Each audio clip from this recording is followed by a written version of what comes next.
দেখুন, আমার আজকে ডাকার কারণ হচ্ছে আপনারা জানেন যেহেতু আমি তৃণমূল কংগ্রেস করতাম, আর যেইভাবে আমার সাথে ব্যবহার হয়েছে, আর আপনারা দেখেছেন প্রায় 3 বছর ধরে আমাকে কোণঠাসা করে রাখা হয়েছে আর কাজ করতে দেওয়া হয়নি।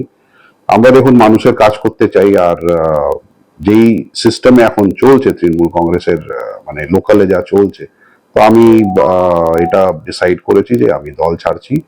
এটাই আমার ডিসিশন। তৃণমূল কংগ্রেস দল। কোথায় যাচ্ছেন? সম্ভবত বিজেপিতে যাচ্ছি।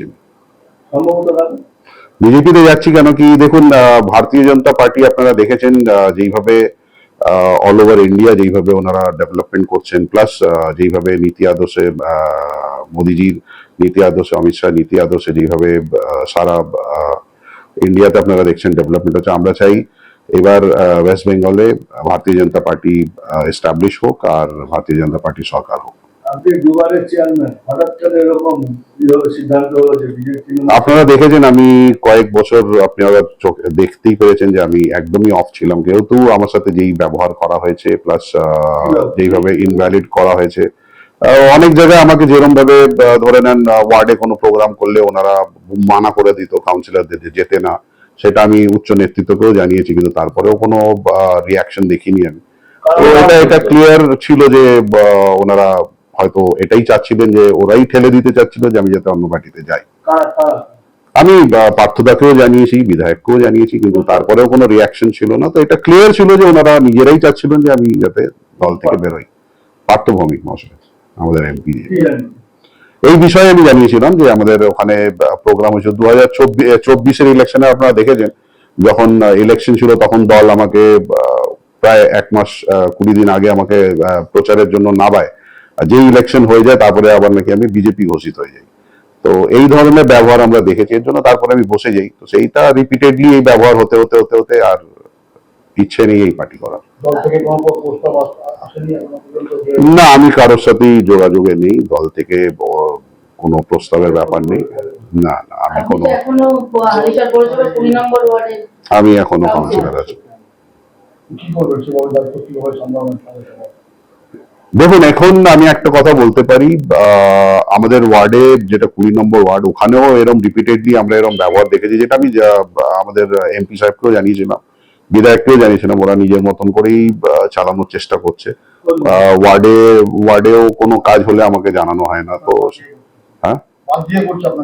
হ্যাঁ, তো এটা অবভিয়াসলি এটা ভেরি ক্লিয়ার স্টেটমেন্ট যে ওনারা নিজেরাই চাই যে আমি যাতে অন্য দলে যাই। আর যেই হারে রিসেন্টলি আপনারা দেখছেন সব জায়গায় যা চলছে, আমারও এই দল করার ইচ্ছে নেই। তৃণমূল কংগ্রেস আমি ছাড়লাম। আর আপনারা দেখেছেন হালিশহর অঞ্চলে আপনারা যেভাবে অত্যাচার হচ্ছে, সারা বীজপুর অঞ্চলেও আপনারা দেখেছেন।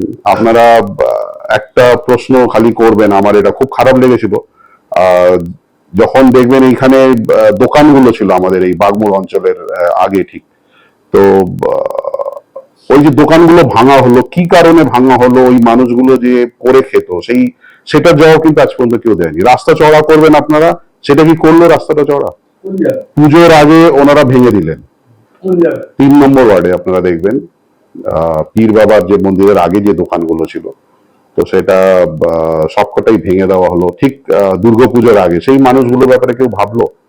তো আমি একটাই কথা বলবো, যেই সিস্টেমে চলছে এটা মেনে নেওয়া যায় না। দেখুন, আমরা রাজনীতি করি, আমরা চাই মানুষের কাজ করতে। আপনারা দেখেছেন মানুষের কাজ করার জন্য আমি এগিয়ে আসি, আর সবসময় চেষ্টা করি যাতে ওদের দরজা অব্দি পৌঁছে যাতে আমি কাজ করতে পারি। কিন্তু সেটা হয়তো ভালো লাগেনি কোনো কারণে, ওর জন্য ওরা হয়তো সরিয়েছে আমাকে। সেটা ওদের ইচ্ছে। সেটা আপনারা দেখেছেন কি কি হয়েছে আমার সাথে। দেখুন, আমি কাউন্সিলর, 2বার অনকন্টেস্ট কাউন্সিলর আমি। আর আমি চেয়ারপারসন ছিলাম, তারপরে চেয়ারম্যান হয়েছিলাম 2022-এ। তারপরে আমাকে রিজাইন করানো হয়েছিল, আমার যেহেতু কেসের ম্যাটারটা নিয়ে রিজাইন করানো হয়েছিল। তারপর থেকে বসাই আমি। আমার যে সিবিআই কেসটা হয়েছিল ওটা নিয়ে আমাকে রিজাইন করানো হয়েছিল। ওটা কোর্টে চলছে, ওটা সিবিআই কেসটা ওরমই চলছে, ওটা কোর্টের এতে আছে, জুরিডিকশন আছে। বিজেপিতে যাওয়ার ব্যাপারে কোনো ক্লিন চিট পেয়েছে? ক্লিন চিট কিসের? যাওয়ার ব্যাপারে কোনো তাদের কাছ থেকে কোনো? অবশ্যই আমি কালকে শুভেন্দু দার সাথেও কথা বলেছি, আমি ওনার সাথে দেখাও করেছি।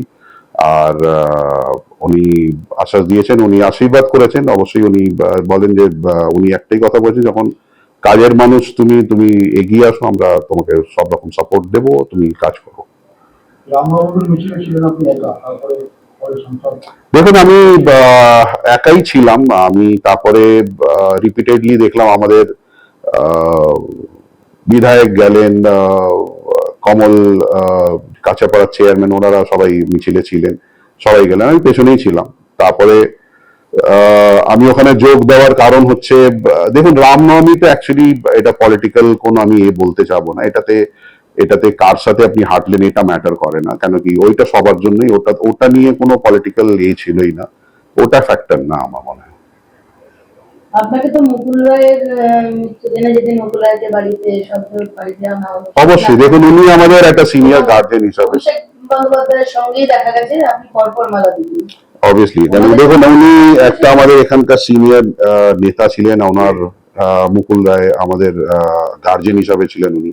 আজকে উনি নেই, কিন্তু একটাই কথা বলবো, ওনার যে জায়গাটা ওটা কেউই ফুলফিল করতে পারবে না। উনি যেই নাম আর যেই জায়গায় কাঁচাপাড়াকে নিয়ে গেছিলেন, ওটা কেউ ফুলফিল করতে পারবে না। সেটা আমাদের একটা শ্রদ্ধার জায়গা। তো আমরা অবভিয়াসলি ওই সেই দিনে একটা মানে পরিবারের একটা কষ্টের দিন, ওটা তো আমরা পাশে দাঁড়িয়েছি। কারণটা তারাই বলতে পারবে, কারণটা তো ওরাই বলতে পারবে। এবার একটাই কথা বলবো, দেখুন, আমরা কাজ করার জন্য সবসময় প্রস্তুত থাকি, মানুষের কাজ করব, এটা নিয়ে করি। এর জন্য আমি ভারতীয় জনতা পার্টিতে যোগ দিলাম। অবভিয়াসলি ভোটে আমি নামবো। আপনি কবে জয়েন করছেন? এটা ভারতীয় জনতা পার্টির সাথে কথা বলে যেটা কি সাজেশন হয়। আর কাউন্সিলর পদ থেকে রিজাইন করার তো কোনো ব্যাপার নেই, কেন কি এটা আমি দল ছাড়লাম। বলছি কবে জয়েন করছেন? এরই মধ্যে ডেট হলে আমি বলে দেবো আপনাদের, অবশ্যই জানাবো, আপনারা সবার আগে জানতে পারবেন। Thank you.